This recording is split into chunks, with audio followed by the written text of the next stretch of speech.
to the Parish Porch. Today we have Miss Alyson Coyle, who has a theater company, Big Dreams Drama Production. She is doing amazing work in Livingston Parish out in Watson. She has a unique approach to theater and what she is providing to the community. Be prepared for your heart to expand as you listen to this. Thank you for being here. Please remember to follow us if you're listening on a podcast and click subscribe if you're on YouTube. And if you want to be a part of our show, please reach out to our producer and we will get you signed up so you can come on here and talk to me and share what you're doing in the community. Welcome to the porch, Miss Alyson Coyle. So, first of all, let's just start off by telling us what Big Dreams drama program is in a nutshell, and then we'll rewind and we'll come back to it again. Okay, awesome. Well, first, thank you so much for having me. I'm excited to talk to you. So, Big Dreams Drama Program is a youth theater program, but what's different is we're non-audition. So we don't do auditions here, and the reason is that I truly believe that we all get rejection in life no matter what, and there's a lot of rejection in acting in theater. So instead of them learning that there, I'd rather my actors that come to me be able to see their full potential and build their own confidence and be responsible for their own confidence by saying, hey, what if we all come in and we write a show together where each of us decide what characters are needed to make this show, and then the kids get to make their characters from the brainstorming session through each rehearsal all the way to the final performance. And at the end, each of them has gotten to shine in their own way. Everybody gets to be a main character. And I get goosebumps. It's truly life-changing for these kids that they all get to shine in their own way. And that's the program.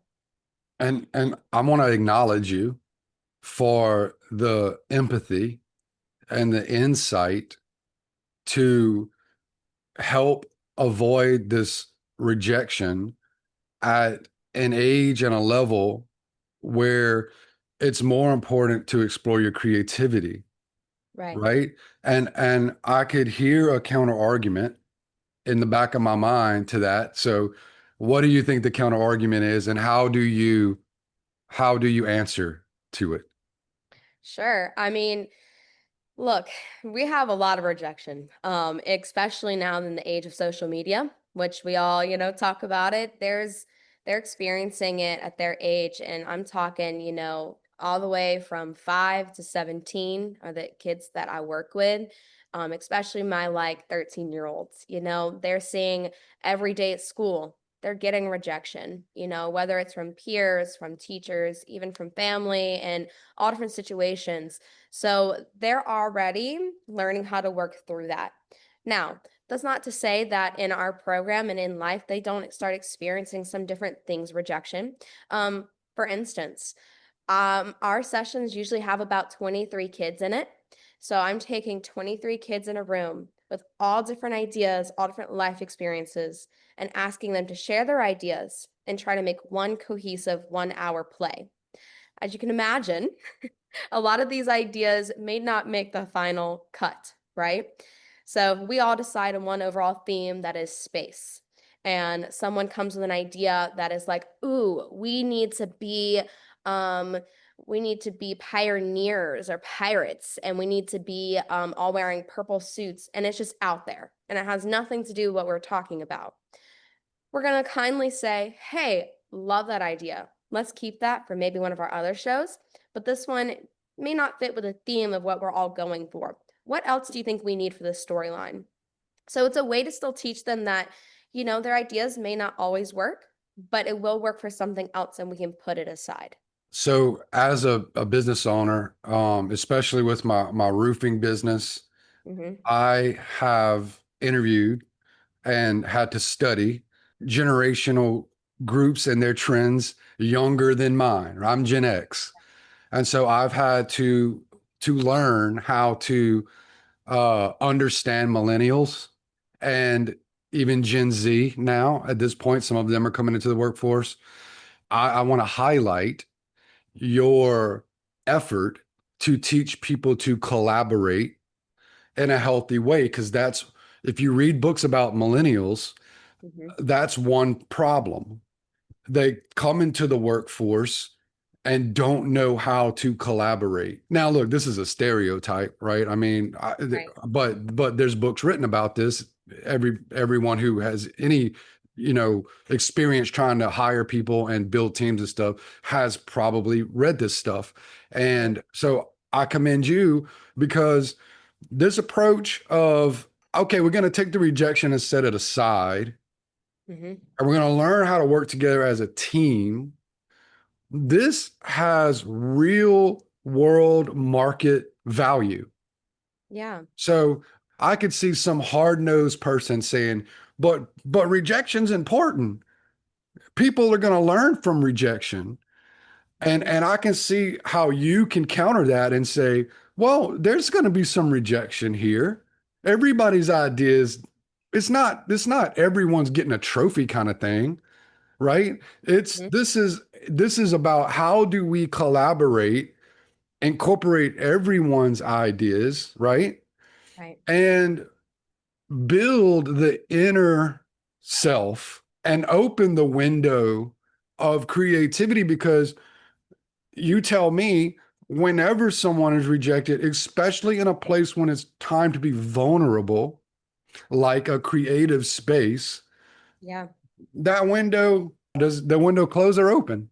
Right. It closes and it leaves a wound, when you Yes. have this idea and anyone that is studying any kind of acting at all, in improv, we have a rule. The number one rule is yes and. And the Mm. reason that is because when we are vulnerable and we open our mouths in any way to share something about ourselves, an idea, anything, and this could be in a business meeting as well, or in a relationship when you have a discussion. When you are vulnerable and you put it yourself out there, and then someone says no or questions it in any kind of way, you feel shut down. And now you're like, okay, note, not going to do that anymore. And we start taking the toll on that. So when we instead say, yes, and here's how I can build on your idea, here's how I can build on what you offered to us and make it work and add to it and figure out how we can cohesively make this a thing.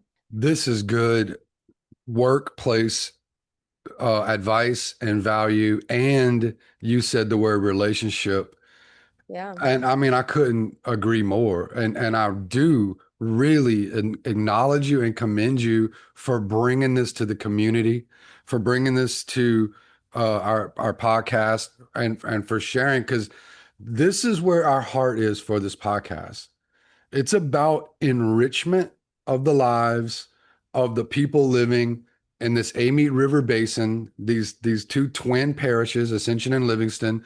And I've been so blessed and excited and my eyes opened just in the few shows we've done already that there is a real awareness here in this community of an emotional intelligence Yeah. that is not obvious. If you look at social media, if you're looking at the news, if you're looking at anything about South Louisiana, it's not obvious that there's people with real deep emotional intelligence that are bringing programs to the community to enrich the community in these ways. Yeah. And I am so thankful to be able to talk to people like you and highlight this in our relationships in my marriage and I see it with my children. I've got three girls. Mhm. This concept of vulnerability and this concept of the wound that comes. Right. Nobody nobody can be fully authentic whenever that window is getting slammed down on their Right. fingers. And so let's start back at your earliest memory of when you thought you might want to go down this path of theater first, and then maybe bringing into it this emotional intelligence and this program. Sure. First, just I've been a creative through and through since birth. My parents talked about that I always knew I was going to move to New York City and go to acting college there, and I did. That was my whole life goal since I was little bitty. It's all I talked about. So I went to New York Conservatory for Dramatic Arts from the age of 17 to 19, got my associate's degree in acting at 19 years old, and then always knew I wanted to come back home to Louisiana. Of course, family, but also I think there's something to cultivating what we have here at home. And specifically, I've always lived in Denham Springs, and so we've got nice heart and nice soul, like you're talking about. There's more people here than we realize that really have so much to offer. And so I wanted to come back home. I immediately started teaching acting as soon as I got back with several different companies. And through working with different companies over the years, about 5 years, I wanted something more. I felt like I was in boundaries of like, it's a lot of time about monetization, right? Which we have to pay bills. And so it's a certain amount of money that has to go into it, and then we have to bring and making sure we have attendance. And through that, I was like, I want more. My heart has always been with the youth, with kids, and specifically what they need. And in such a hard time for them to be growing, to be born with, social media is at age 5, they're being introduced to it. And I wanted something that shows them who they are, because that age, and even sometimes an adult, you're asked, what do you want to do when you grow up? And, well, what are you? Who are you? We don't know. So if they can have a space to really be heard, really be seen, I think that's the foundation for them to be successful no matter where they are, because they have their own light inside them. So when I thought about the program, it really just was an idea that I was like, what if? What if I did a theater program where we just wrote our own shows and everyone was welcome? And what if I tried? So I gave it a name, Big Dreams, which just comes from me personally of I've always had big dreams, and I feel like it's something that's within me I can't control. It's controlling me. A gift from God, and I feel like many other people can relate to that. And so the name hopefully brings the right people.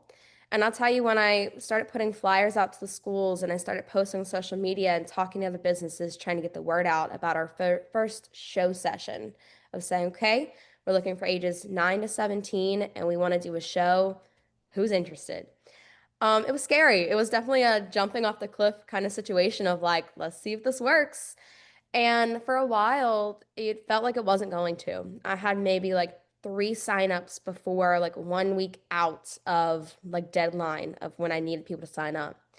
And then I stopped and I realized that I had been looking at this as I need signups. I need this amount of money to make this work. And I just sat down with myself and thought about why I started it. And I prayed and I said, God, send me the kids that need you. Send me the kids that need this program. Whoever needs this, that's who I want to work with. It doesn't matter the number or the money. Send me who needs you. And overnight, pretty much, I had 23 kids ready for our first show session that did that entire first show with us. And a lot of them have stuck with us through all the shows. And that's where we all started from. I want to thank you for sharing that. I can see it for the people who's listening to the podcast and not watching on YouTube.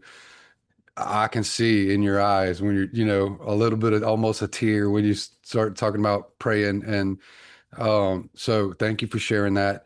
And now you have the summer program broken up into 3 Hmm. segments. Yeah. So tell our audience about those 3 segments and when those are taking place. So if people want to jump on board, there's still time, right? Yes, yes. So yeah, go ahead. I'll tell you, all of our camps, the kids are coming in and learning theater, film, television, commercials, writing, creative writing, movement and dance. At the end, they're going to have a showcase. So the parents and family and community is invited on the Friday at the end of each camp at 2:30 p.m. to come see the performance of what the kids built. So that's the first camp. The second one's going to be July 14th through 18th, 9 a.m. to 3 p.m. That is going to be for ages 5 to 8. Also $200, and all things we talked about, they do that as well. The last one is going to be for our teens. Our teens have been begging for their own camp. They love the quiz with the younger kids, but they're ready to do their big kid things. So we'll have teen camp. This is going to be July 28th through August 1st, 9 a.m. to 3 p.m. for ages 13 through 17, and that's $200 as well. All camps are at Events at Serenity. It's in Watson and Denham Springs. It's 33135 LA 16, Denham Springs, Louisiana. And do they bring a little baggy lunch and a little drink, or just like a school lunchbox type situation, or what? Yes, good question. So please bring a packed lunch, bring a water bottle. They're doing a lot of work. Dress comfortable because we're doing lots of movement. We're going to be on the stage, so make sure you dress comfy and bring all of them snacks so they have full energy to keep going. Creative is like a workout. So work out of the brain, work out of the body. So bring them all the snacks. Man, I'm so excited that you're doing this. I mean, to give the kids a chance to write, you know, a chance to look at costumes. Someone may not eventually want to act, right? But there's other things that they can get involved with, and this could lead to someone being an amazing novelist or a playwright or a film writer. And and nowadays they're writing video games and all kind of other stuff that I don't even know about because I'm too old. So I think it's amazing. And if they do go in to theater further, or study the arts further, they've gotten a taste of more than just following someone else's script and Right, just purely acting. right. They've gotten a taste of the whole production. I just think it's great. It's a great thing that you're doing. Thank And you. so let's talk about, why don't you share some stories of some kids that you've seen the impact, you've seen this touch them in one way or another. Oh, I would love to share this one. This is always my favorite story to tell. I'm sure she's gonna listen to this and be like, "Oh my God," be all embarrassed. I won't say her name. But I have one actor that has been with me from the first show session. She's attended every workshop, everything between, and her mom is like, "When's the next show? When's the next one?" So this actor came in. She was pretty shy, pretty timid, which surprisingly a lot of actors are. So she came in, and when we were talking about what the first show would be in our brainstorming session, she said, "Look, I don't want any lines. I want to be there, I want to act, but I don't want to say anything." And I said, "Okay, cool." Well, a lot of times in typical theater, that would mean she'd be a tree, in the background. Not here. So I said, "That's fine. You're still going to be a main character as everyone else. You just don't have to say anything." So I thought of a way to make sure that she could still be featured. And so we made it like a character was like a Medusa type thing where she was frozen. So we saw them freeze her. And so then she was a statue. So each time she came on stage, she had to be like rolled on a cart. She was in like some different pose, different creative pose that made it fun for her to come up with those poses and had to really do some physical comedy there. And then at the end, I snuck in one line for her when she was unfrozen. That way, she had the whole 12 weeks to rehearse it and to feel confident in that one line. Killed it. It was a great role. She loved it. By the next show session, they always get to choose like how many lines they have. She came up to me and she was ready to be a main character talking throughout the whole thing. And she did. The next one, she was our evil mad scientist, Dr. Kara, and she killed it with all her lines. She had to be mean, and she is not mean. She had to be mean and embodied it, had to do this evil laugh, and I mean, just has the best time on stage. So I watched her, and that was all her process. I didn't have to encourage her in any kind of way. She owned that of like, okay, I can do this, and then requested to have more lines next time. And it's just awesome to watch them build that for themselves. It makes me automatically think about disabilities, Mm, and how are you navigating those? for sure. We're all inclusive. And so we have had some kids that have all different levels of abilities. So, whether this is physical, whether this is emotional, any kind that you can imagine, everybody's welcome, and we have everyone there. And so we take our time to meet the individual needs of each actor. That might mean that we might pause and take a break, even when we have, a whole scene to rehearse in 12 weeks. It's not a lot of time, and we only meet once a week. So we are crunch time all the time with getting this done. But if we see someone is getting overwhelmed, it's a lot, especially if you're on stage and you've never been on stage and you're doing something and I'm wacky. I'm over there like, oh yeah, just scream, scream at the top of your lungs on this line. Oh, make this face. And if they have never done that before and they become very aware that everyone's watching them, it may become extremely overwhelming. We're going to stop. We're going to take a break. We're going to do a dance. I'm going to come up to you later. I'm going to say, hey, you good? You need anything from me? So, wherever you are in your abilities, in your emotional life, in your social life, we're going to meet you there. And we're not even going to try to change you. We're just going to say, hey, what do you need? What makes you fit in here? And I think that's the most beautiful part of not only, the adults in the program, myself and my other staff that I have involved, the kids. The kids welcome each other. They help each other out. Hey, your line is this. You'll see them kind of whispering if it happens.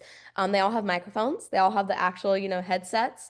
And so we like to, sometimes do a little Britney Spears moment and, in the mic, and they'll tell each other, you're live. They can hear you. So any of those abilities where we may need a little bit of assistance, the kids really become a community and a family and help each other out. The world needs more Alyson Coyle. Wow. I mean, what a blessing. How big is your staff for these summer camps?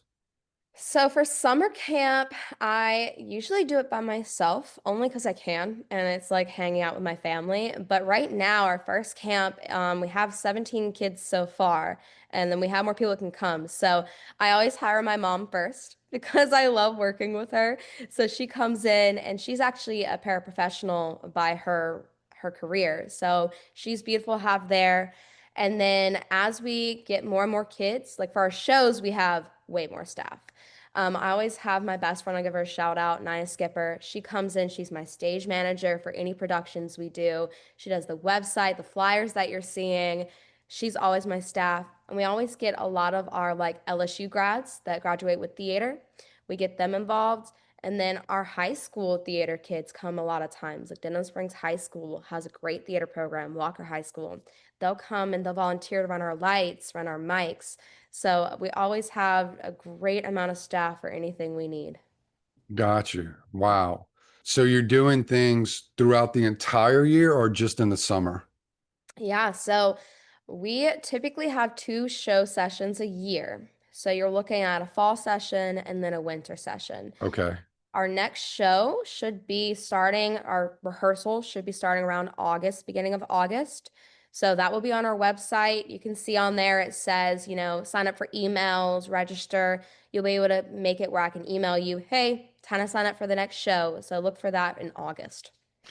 And the summer camp is like just a crash course, all day, all immersive type thing. I got you. I understand. Yeah. Wow. I mean, kudos to Watson for supporting this, right? I mean, I feel like there is not enough voices elevated and heard of people doing things like you're doing. And so I'm just so proud and of our people, our community, right? Yeah. I'm so proud that you would come back here and bring this here. It's a blessing and an enrichment to all of us. Um, and I wanted to think about the venue itself. hmm Uh, what can you tell us about the venue itself? Like how old is it? Is it brand new? And go from there. Sure. So they are amazing. It's called Events at Serenity, and it's ran by Darren and Dan Bourgeois. And this building has been so many different things, and they can tell you that whole story, but it's been a grocery store, a church, and now they have it, and they do all of the arts. So it's an arts and event center. So they have dance in this building, they have singing lessons, and now they have theater. So we all are housed in here. They also have a hair salon in there. I mean, you name it, they got it in there. So they have a bunch of different spaces in the building. And so the biggest one that summer camp is in is the Grand Ballroom, which has a beautiful stage where all our productions are, can fit up to 400 people to sit in their theater style. I mean, has the lights and everything you can imagine for a theater show.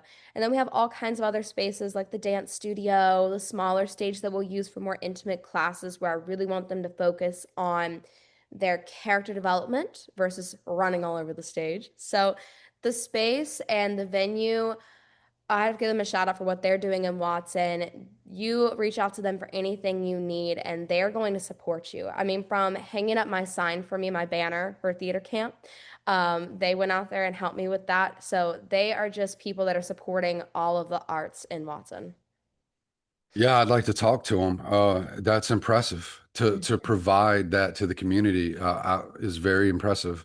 Yeah. Um, so you've got big dreams, and you've got literally the big dreams drama Yeah. production. So with big dreams, there's an escalation. There's, we start here at the beginning of the funnel, and the funnel gets bigger and bigger. The clouds get bigger, the dreams get bigger. We get taken away. So sweep us off our feet. Give us a future cast. Where's where's this dream taking you and us as So, a community? yeah, my biggest like in life goal would be to have a conservatory, such as what I went to in New York, but here. Because I was blessed and supported by my family and community to be able to go to New York and go to college and have that amazing experience. Not everyone can have that path. We can't all move to New York or LA or wherever else. Sometimes we're rooted here with our families, and that's great. But I still want everyone to have that full, invigorating arts experience here. So I would love to be able to create a fully college accredited conservatory for the arts here. Wow. Where are you at in that process? Well, we're getting I- better and better each day. So, honestly, just creating big dreams has definitely opened doors for me, like conversations with you, Yeah. just like-minded people of like, yeah, we love that. We want to do that. I did a show with Spotlight Theater Players that's in Livingston Parish and was able to act in one of their plays, got to introduce me to a lot of them. I just judged for a festival, the Junior Thespian Festival in Baton Rouge. I get to work with the Louisiana Renaissance Festival and teach their actors there. So just from me having conversations like we're having and meeting other people that have the same ideas of what we want for our hometown is it. I'm on that path for it to happen. And that's it. I think just surrounding ourselves with people that want to support the community is Yeah. key. I mean, it's the way, I mean, you're building your network now, you're laying the groundwork. Mhm. You're gonna have a pathway that's gonna have to end up being um you're gonna have to marry eventually money with academia, you Right. know, but there is obviously a ground, boots on the ground, and a ground level undercurrent. It's Right. not the top current in our community, but there is an undercurrent, and Right. I'm digging into it, doing this show. I'm finding this. There really are these people. And I mean, it even ties into, let's say things like there's people now in our local communities roasting coffee, lots of craft beer. Yeah. There's interesting things that are beginning to happen. It's almost like a rising up of a spirit that beckons back to some history, right? In Mhm. some cases, our cultural heritage, Right. different cultural heritage that have all, come into this melting pot, and it beckons in some cases as a rebuttal against some of the national stage of politics Sure. and things that have been going on in the last few years. But there is definitely a palpable undercurrent of support. I mean, Ascension Parish is having a pride event Wow. at the Lamar Dixon Yeah. Center. This is the first one ever. Yeah. And so I'm impressed by that. So impressed by that. And it's a courageous thing to do, by the way. It's a Yeah. courageous thing because this is not yet a community where you can just walk down the street and drag or something. And Yeah. I mean, this is a community where you have got to be careful. So I'm putting my voice out there in support of this idea of love, passion, a cultivation of the authentic self. Yes. And And and just the accept and love people as they are. And how does this work with all what we're doing, right? I think that's what with the pride, that's what's going on here is just we're just seeing love, just seeing acceptance and like, okay, great. We need each other. You can't yes, do anything alone. You can't do it by yourself. You need this community. and I want to put this as well out there. There is a way to address and approach and have conversations and open the conversations up and share ideas without violence, right? And without ugliness, without more wounds. Right. There's a way to do this. I'll give you an example. I have a film class, and this is a very small class. I have 5 kids that come regularly. And right now, we're actually preparing for a theater festival that's going to happen on August 16th. This will be the first time we're competing, which is really exciting for me and for these kids. And so, some of the stuff we're cracking into right now is pretty heavy. And so, it opened up a safe space that the kids by themselves just started having a discussion on religion and afterlife. And whereas sometimes, especially maybe like in public school, we may steer away from those conversations, we may shut down those conversations. But this was a safe space they knew they were in, that they can discuss amongst themselves this discussion. And the two of them had very opposing ideals. But what happened was one said their ideal, one said theirs, and they knew they didn't agree, but they just said, okay, yeah. I mean, maybe that could be true. And they just continued on. And for me, I sat back and watched and listened to what they had to say because there's some adults now that cannot handle that discussion and someone not agreeing with them and will attack. So to watch these very young people, I'm talking 12 years old, have this discussion and realize they did not agree about something so heavy and just go, okay. And they're still best friends and they were calling each other after class. I think it's so powerful. And what the younger generation is doing is leading to some amazing change that's going to bring great things in our community.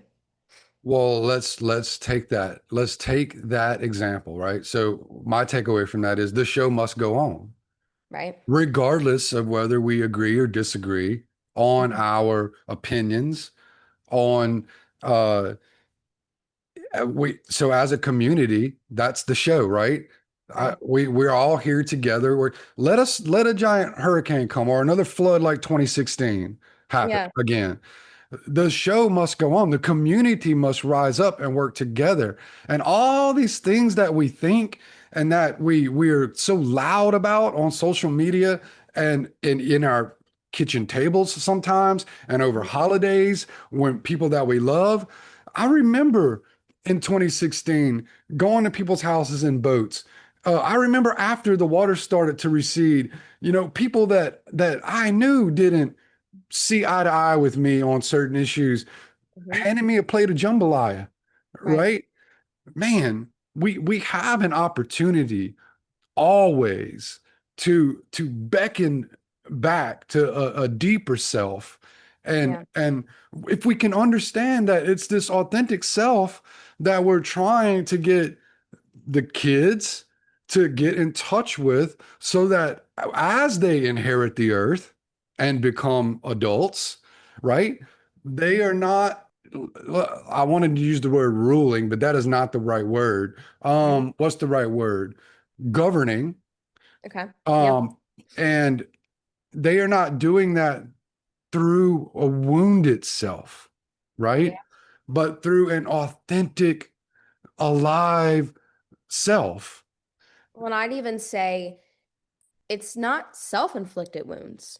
It is societal inflicted wounds. Yes, And that's both. where a lot of my acting training when I went to New York for it, the entire first year was them just breaking us down to our original, raw, authentic self, which sounds crazy, but we all need it because we don't realize how many windows, like you're talking about, have been shut, how many different wounds we have that we're acting as what we've been told as to how we need to react, right? Whether it's by parents or school or whatever it is, religion. And once you break it back down to who we really are, now you're open for these conversations. Now you're open to be like, oh, how do we mesh? How can we help each other, you know? But until you realize how much has been put on us that we have just held on to, it's hard to act and be open to anyone else. It is largely the case that we are very wounded adults. And we have, because of our upbringing, Right. I'm not passing blame. I'm not saying there's fault. I'm saying this is just the way that things have transpired. Right. And there is an opportunity through the ubiquitous nature of social media and the internet and YouTube for us to ingest mental health, Mm-hmm. right? And an ingest and awareness, and then change the trajectory of the younger generation, like what you're doing. And I want to acknowledge you for this too, because I can see in you this work that you have done, like when you said broken down, to my original self. I want to tell you, it shows. Oh, thank you. It shows. There's a space I can see in you, a space of a non-reactive self. I mean, it's like, man, you have a lot of capacity to give. I can just see that in the way you're answering my question. So let's shift back to your dream. So a conservatory. And so along the way, right? Because that might take a while.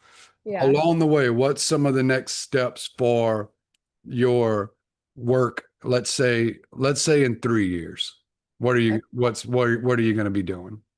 So right now, my biggest focus is only doing creative stuff because as anyone in the creative world knows, it's very hard to make an entire living out of only doing creative things. And so I've made a huge path right now that I am teaching theater at a school. I have my own theater program. I teach for a Renaissance Festival.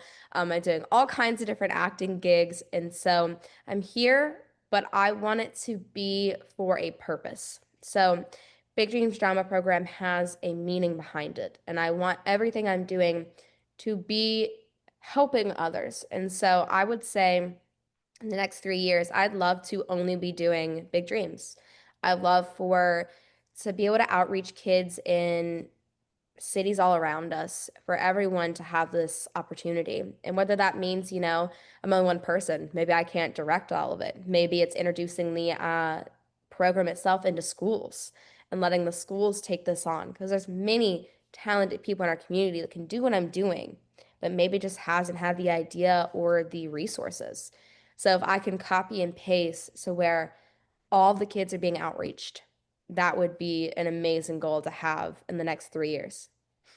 So if someone's listening and they're like, I have some synergy. I feel what you're laying down here.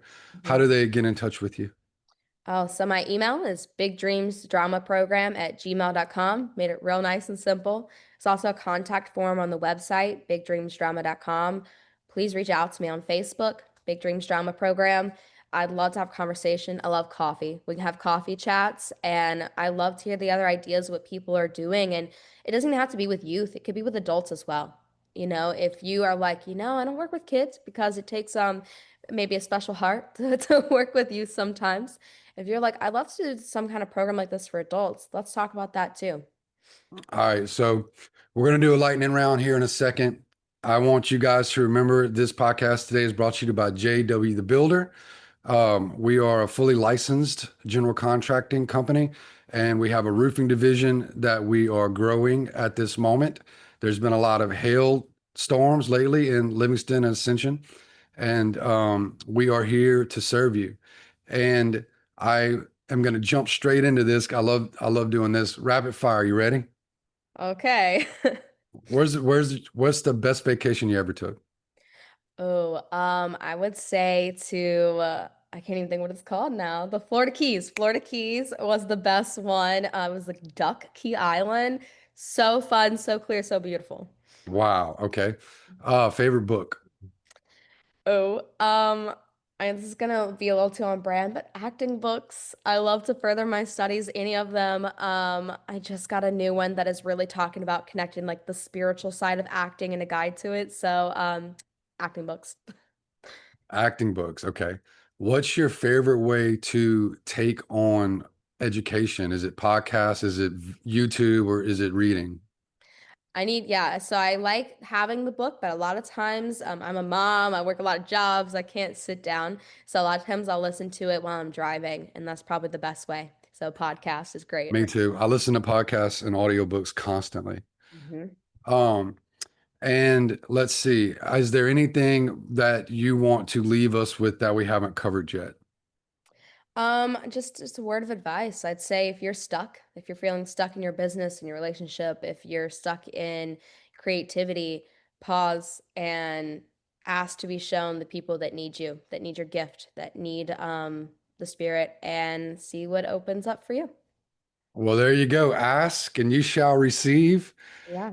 Miss Alyson says from the porch. We're going to wrap it up with that. Please remember, if you're getting value here, it truly helps us to follow on the podcast and to subscribe on YouTube.